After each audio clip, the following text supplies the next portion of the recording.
Assalamualaikum do'stlar, yaxshimisizlar? Men ismim Sumayya. Bugun sizlarga bir qiziq savol so'ray. Suvga suv ichib o'tib, nimishqa pat-pat atrofga qarab qo'ydim.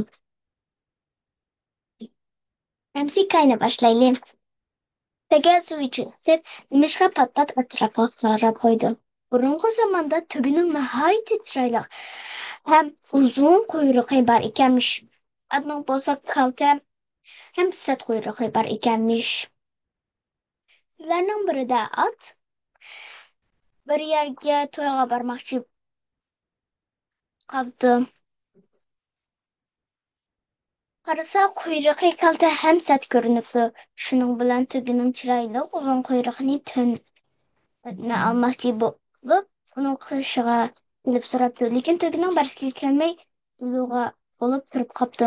Tuga aka debdi ot unga inib. Quyrug'ini faqat bir kunla burib turamsiz.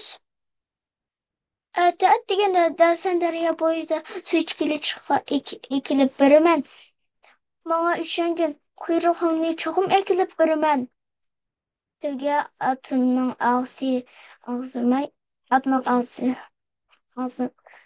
tegmay yilinishga qarab ichi ag'ir o'zining chiroyli uzun quyrug'ini otga oriyat biribdi.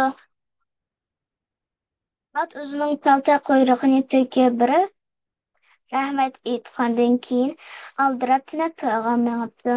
Ertasi tong saharda tuga daryo bo'yiga suv ichgili kelib, ot kelib qo'limdan darrov atrofga qarab lekin ot ko'rinmabdi.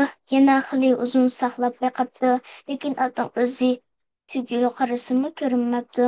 Shuningdan keyin tuga har kuni ertaganda daryo bo'yi suv ichgilcha endi suv ichgach ot kilimdan keyin ikki tarafga qaraydi ekan. Lekin ot suv ketgancha zotila kelmabdi. Tugining chiroyli quyrug'ini qaytirib bermabdi. Tugi hozirgacha suv ichib o'tib, otning kilimdikan pat-pat atrofga qarab qo'yamish. Qiziqarliqmikan? Xo'sh, Amsi.